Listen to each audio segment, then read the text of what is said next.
Hello investors, welcome back once again to Insiderpedia. तो दोस्तों, आज के इस वीडियो में हम डिस्कस करेंगे कि जेंसॉल इंजीनियरिंग के Q1 FY25 की परफॉर्मेंस कैसी रही, इनका बिजनेस अभी कैसा चल रहा है और फ्यूचर का क्या आउटलुक है। तो चलिए वीडियो को कंटिन्यू करते हैं। तो दोस्तों, सबसे पहले शेयर प्राइस पे डिस्कशन करना चाहूंगा। तो शेयर प्राइस देख सकते हैं कि ये काफी डाउनवर्ड ट्रेंड में चला गया है। ये शेयर फरवरी में करीब 1331 रुपए का हाई लगाया था, फिर ये नीचे आ गया 761 रुपए का। हालांकि बीच में थोड़ा सा ऊपर गया था, यहाँ पे जून में इसने 1100 का लेवल टच किया था, लेकिन अभी ये 50 DMA को भी तोड़ करके नीचे अभी देख सक रहे हैं कि 820 रुपए पे क्लोजिंग हुई है। तो शेयर तो चार्ट के हिसाब से काफी वीक दिख रहा है। और इसी के साथ अगर हम इसकी ईयर टू डेट परफॉर्मेंस देखें तो ये -3% चला गया है। तो इस साल ईयर 2024 में अभी तक इस शेयर ने कोई रिटर्न नहीं दिया है। तो दोस्तों, वीडियो आगे कंटिन्यू करूंगा, लेकिन उससे पहले बताना चाहूंगा कि जेंसॉल इंजीनियरिंग में हमारी इन्वेस्टमेंट थी, जिसको हमने रिसेंटली एग्जिट किया है। पोर्टफोलियो का 10% हमने इसमें एलोकेट किया था और इसमें हमें कोई भी रिटर्न इस साल नहीं मिला है। और इसमें हमने 10% पोर्टफोलियो का एलोकेट किया था। तो दोस्तों, एक चीज और समझने वाली ये है कि इस शेयर में हमें कोई भी रिटर्न नहीं मिला। डिस्पाइट दैट हमारे पोर्टफोलियो का ओवरऑल रिटर्न मोर देन 90% का है। तो ऐसा इसीलिए होता है कि बाकी के जो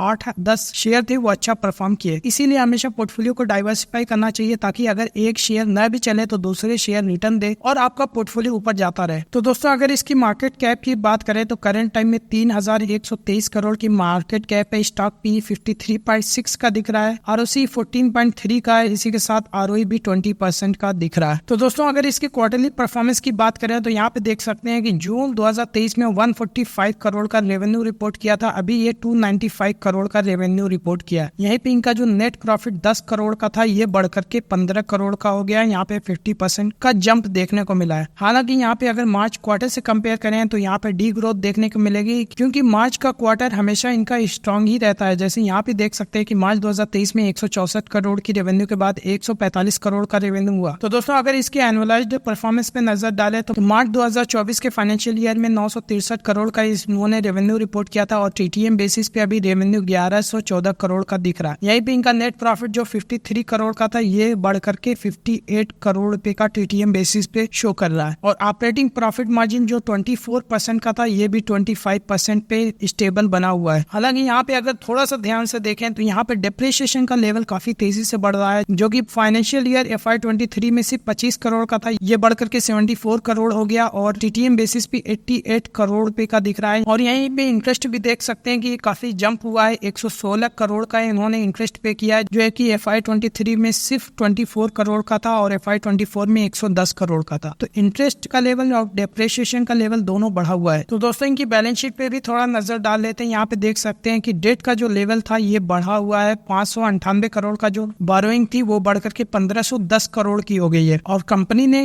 इक्विटी भी रेस किया है, जो कि 12 करोड़ से शेयर कैपिटल बढ़ करके 38 करोड़ का हो गया है। कितना एग्जैक्ट इक्विटी रेस किया है, अभी हम कैश फ्लो वाले सेक्शन में डिस्कस करेंगे। तो दोस्तों, अगर कैश फ्लो पे नजर डालें तो कैश फ्रॉम ऑपरेटिंग एक्टिविटी यहाँ पे देख सकते हैं कि -98 करोड़ है, यानी बिजनेस में कैश अभी जा रहा है। इसी के साथ इन्होंने इन्वेस्टमेंट भी किया है 668 करोड़ का। और अगर फाइनेंसिंग एक्टिविटी की बात करें तो यहाँ पे प्लस क्लिक करके देख सकते हैं कि इन्होंने बारो किया है 1032 करोड़। इसी के साथ रिपेमेंट किया है बोरोइंग का 130 करोड़ का और 108 करोड़ का इंटरेस्ट भी पेड किया है। तो दोस्तों, इसके रेशियोज वाले सेक्शन पे नजर डाला तो डेब्टर डेज ये बढ़ा हुआ है, जो कि 67 डेज का था, वो बढ़कर के 86 डेज का हो गया है। और यहाँ पे इन्वेंट्री डेज, हालांकि यहाँ पे इंप्रूवमेंट हुई है, 15 डेज से घट करके ये 9 डेज अभी शो कर रहा है। और डेज पेबल भी थोड़ा सा बढ़ा हुआ है, 47 डेज से बढ़ करके 64 डेज। तो ओवरऑल कैश कन्वर्जन साइकिल और वर्किंग कैपिटल डेज की बात करें तो 82 डेज से बढ़कर के 185 डेज का हो गया है। हालांकि FY23 में थोड़ा सा डीग्रोथ हुई थी ROC में, हालांकि अभी 14% का ROC कंपनी मेंटेन कर रही है। तो दोस्तों, अगर इनके शेयर होल्डिंग पैटर्न पे एक नजर डालें तो यहाँ पे देख सकते हैं कि प्रमोटर्स की होल्डिंग कांस्टेंट बनी हुई है, जो कि है 62.77%। यहाँ पे FIs की होल्डिंग थोड़ा सा कम हुई है, DIs की जो कोई खास होल्डिंग नहीं थी, अभी करंट टाइम में 0% शो कर रही है। यहाँ पे पब्लिक की होल्डिंग जो है 35.25%। और यहाँ पे देख सकते हैं कि मार्च 2024 में भी 60,000 इन्वेस्टर थे, और अभी लेटेस्ट क्वार्टर में इन्होंने जो फाइलिंग की उसके हिसाब से 69,000 इसमें इन्वेस्टर हैं। तो दोस्तों अभी तक हमने जेंसॉल इंजीनियरिंग का फाइनेंशियल्स देखा, इसमें हमने देखा कि इसका शेयर प्राइस काफी वीक दिख रहा है, जो कि 200 डीएमओ को ये ब्रेक कर चुका है। इसी के साथ अगर फाइनेंशियल्स की बात करें तो यहाँ पे बिजनेस में ग्रोथ हो रही है, लेकिन अगर डिप्रिसिएशन और इंटरेस्ट का लेवल देखा जाए तो काफी बड़ा हुआ है। कंपनी का डेट जो FY23 में 500 करोड़ के आसपास था, अभी वो 1500 करोड़ का डेट हो गया है। तो यहाँ पे अभी मैनेजमेंट की कमेंट्री को डिस्कस करेंगे और समझेंगे कि आखिर बिजनेस में क्या चल रहा है, इतना एग्रेसिव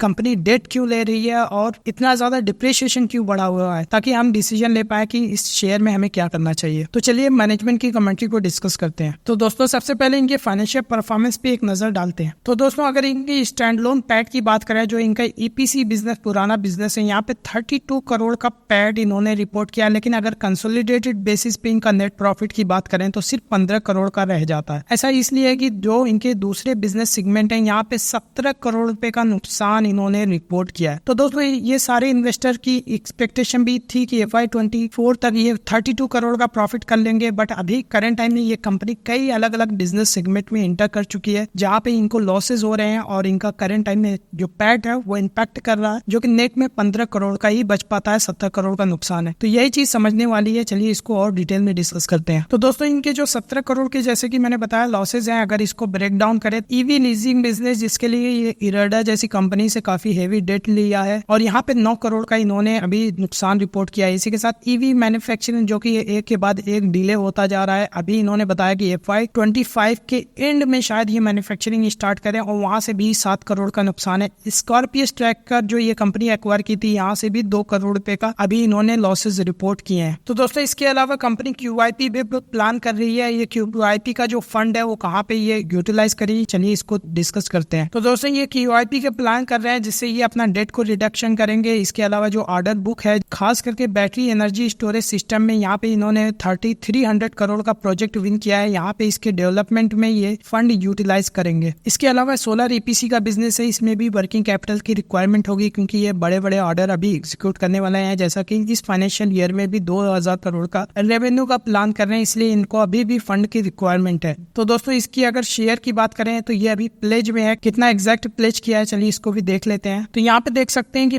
प्लेज परसेंटेज 78.4% जो होल्डिंग है ये प्लेज है बैंकों के पास। ये बैंक को प्लेज क्यों है, तो मैनेजमेंट ने बताया कि ये जो प्लेज है एज ए कोलेट्रल इरेडा और PFC जैसी कंपनी को EV लीजिंग बिजनेस के लिए जो लॉन्ग टर्म डेट लिया है उसी के लिए कोलेट्रल रखा गया और इसका टेपर डाउन पीरियड जो है 3 से 4 साल का है। तो दोस्तों इनके EBITDA मार्जिन और ऑर्डर बुक को थोड़ा डिस्कस कर लेते हैं। तो यहाँ पे 15% का EBITDA margin solar EPC business से ये एक्सपेक्ट कर रहे हैं और यहाँ पे हेल्दी ऑर्डर बुक है और कमोडिटी प्राइस भी इनके फेवर में है, तो ये काफी कॉन्फिडेंट है कि 15% का EBITDA मार्जिन इजीली ये मेंटेन करके चलेंगे। तो दोस्तों इनकी ऑर्डर बुक भी काफी हेल्दी है। अगर ऑर्डर बुक की बात करें तो रिसेंटली इन्होंने बैटरी एनर्जी स्टोरेज सिस्टम से 3200 करोड़ के ऑर्डर बुक विन किए। तो ये ऑर्डर बुक जो है 10 से 12 साल का प्रोजेक्ट है। तो यहाँ से कंपनी हर साल 250 से 260 करोड़ का रेवेन्यू बुक करती रहेगी और इसके लिए अभी बिट पाइपलाइन भी इनके पास 6500 करोड़ की है और नेक्स्ट ईयर भी 15,000 से 20,000 करोड़ के बैटरी एनर्जी स्टोरेज सिस्टम के प्रोजेक्ट ये विन करेंगे। हालांकि ये अपॉर्चुनिटी काफी बड़ी है, लेकिन यहाँ पे भी इनको कैपेक्स की रिक्वायरमेंट है। दोस्तों इनका EV बिजनेस भी काफी इंटरेस्टिंग है, जो कि अभी इनिशियल ग्रोथ फेज में है, जहाँ पे कंपनी के चाहे EV मैन्युफैक्चरिंग हो या फिर EV लीजिंग हो, दोनों बिजनेस सेगमेंट में कंपनी अभी लॉसेस रिपोर्ट कर रही है, बट ये काफी ज्यादा ऑप्टिमिस्टिक है कि फ्यूचर में ये काफी बड़ा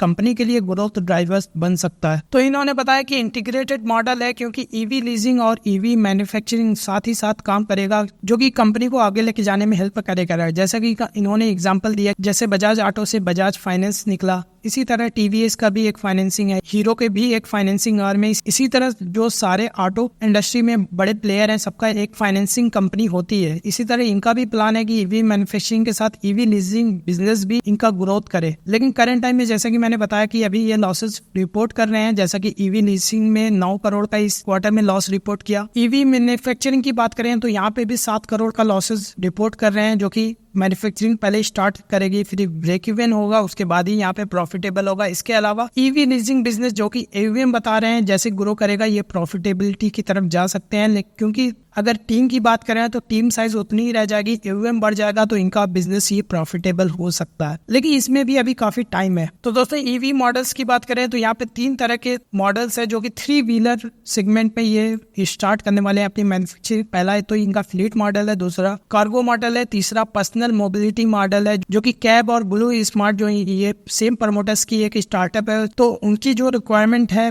पर्सनल मोबिलिटी के लिए यहाँ पे ये मैन्युफैक्चरिंग करके इनको लीज आउट कर सकते हैं। तो दोस्तों जिंसाल इंजीनियरिंग ने अभी और फर्दर डिस्कशन करेंगे, लेकिन उससे पहले बताना चाहूंगा कि अगर आप स्टॉक रिकमेंडेशन सर्विस में इंटरेस्टेड हो तो आप हमारे टेलीग्राम चैनल को ज्वाइन कर सकते हो, लिंक डिस्क्रिप्शन बॉक्स में दिया हुआ है। इसके अलावा कुछ हमारे पास वैल्यू एडेड सर्विसेज है, अगर आप उनके बारे में जानना चाहते हैं तो आप हमें डायरेक्टली दिए हुए नंबर पे हमें कांटेक्ट कर सकते हैं। तो दोस्तों इनकी EV मैन्युफैक्चरिंग बिजनेस में बताया कि ऑन रोड सेल स्टार्ट होगी, तो ये बता रहे हैं कि अप्रैल नेक्स्ट ईयर से यहाँ पे मैन्युफैक्चरिंग और डिलीवरी स्टार्ट कर देंगे। हालांकि ये प्रोजेक्ट में काफी डिले होता जा रहा है, लेकिन ये तो वक्त ही बताएगा कि ये अप्रैल में ये डिलीवरी कर पाते हैं या नहीं। तो दोस्तों इनका EV मैन्युफैक्चरिंग में जो प्रोडक्शन प्लान है, चलिए उसको डिस्कस करते हैं। तो इनका अप्रैल 25 में प्रोडक्शन स्टार्ट करेगा, यानी FY 26 स्टार्ट हो जाएगा और यहाँ पे इनका टारगेट है 30,000 व्हीकल की कैपेसिटी बिल्डअप करना और पहले साल में 7,000 व्हीकल यानी FY 26 में 7,000 व्हीकल मैन्युफैक्चर करके डिलीवर करना। इसके साथ ब्रेक इवन जो उनका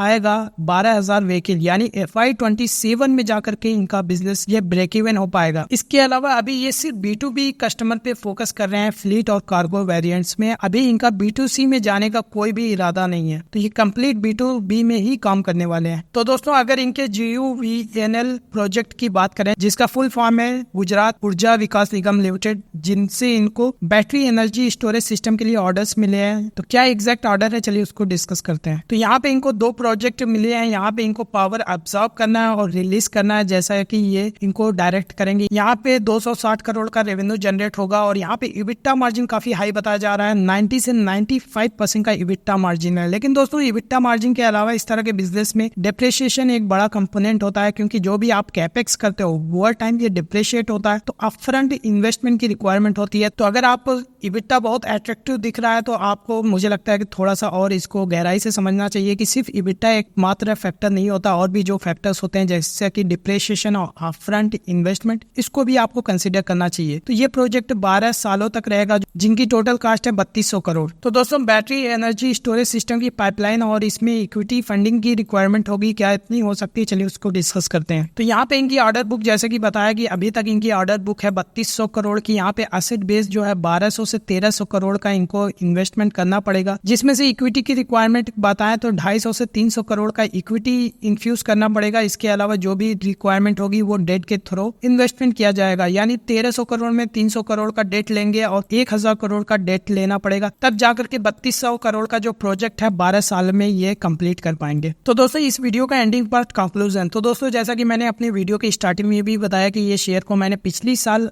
जुलाई में इन्वेस्टमेंट किया था, वहां के लेवल से हालांकि हमारा पैसा ऑलरेडी डबल हो चुका है और हमने रिसेंटली इस शेयर में एग्जिट भी ले लिया। हालांकि ये शेयर ने 1400 का हाई लगाया था, तब एग्जिट नहीं ले पाए थे। एग्जिट लेने की मेन वजह यही थी कि ये कंपनी कई ऐसे बिजनेस सेगमेंट में इंटर कर रही है जहां पे काफी हेवी कैपेक्स की रिक्वायरमेंट है, चाहे वो फिर ईवी लीजिंग का बिजनेस हो या फिर ईवी मैन्युफैक्चरिंग का या फिर बैटरी एनर्जी स्टोरेज सिस्टम का। हालांकि इनके जो कई बिजनेस सेगमेंट है जैसे कि Scorpio tractors, EV leasing, EV manufacturing, ये सारे बिजनेस अभी लॉसेज रिपोर्ट कर रहे हैं। अभी इसमें ब्रेक इवन होने में कई फाइनेंशियल ईयर बाकी हैं। हालांकि इनका एक ही बिजनेस जो इनका पुराना बिजनेस है सोलर EPC बिजनेस, वो ही काफी प्रॉफिटेबल है, वहीं से थोड़ा मोड़ा जो कैश एक्रू हो पा रहा है। लेकिन दोस्तों इसको कंपनी को लगातार फंडिंग की रिक्वायरमेंट पड़ रही है और अभी बिजनेस कब ब्रेक इवन होगा इसमें काफी टाइम है। इस वजह से इस कंपनी में काफी ज्यादा अनसर्टेन इन्वायरमेंट है, जिस वजह से काफी ज्यादा इन्वेस्टर इसमें ऑलरेडी एग्जिट ले रहे हैं, जैसा कि शेयर प्राइस का चार्ट ही बता रहा है। तो दोस्तों पर्सनली मैंने भी इस शेयर में, जो कि आप क्लियरली समझ नहीं आ रहा है कि आगे का क्या आउटलुक होगा, कितना टाइम लगेगा ब्रेक इवन होने में, तो इस वजह से पर्सनली मैंने भी इस शेयर में एग्जिट ले लिया। तो दोस्तों इस वीडियो का मकसद कतई ये नहीं है कि आप इस वीडियो को देख करके शेयर में एग्जिट ले लीजिए, बल्कि आप खुद अपना एनालिसिस करिए और समझिए कि आपके लिए क्या बेस्ट हो सकता है। तो दोस्तों उम्मीद करता हूँ ये वीडियो आपको काफी पसंद आया होगा। पसंद आया तो इस वीडियो को लाइक करें, चैनल पे नया है तो सब्सक्राइब कर लीजिए, क्योंकि इसी तरह के वीडियोस मैं रेगुलरली अपडेट करते रहता हूँ। And thank you for watching.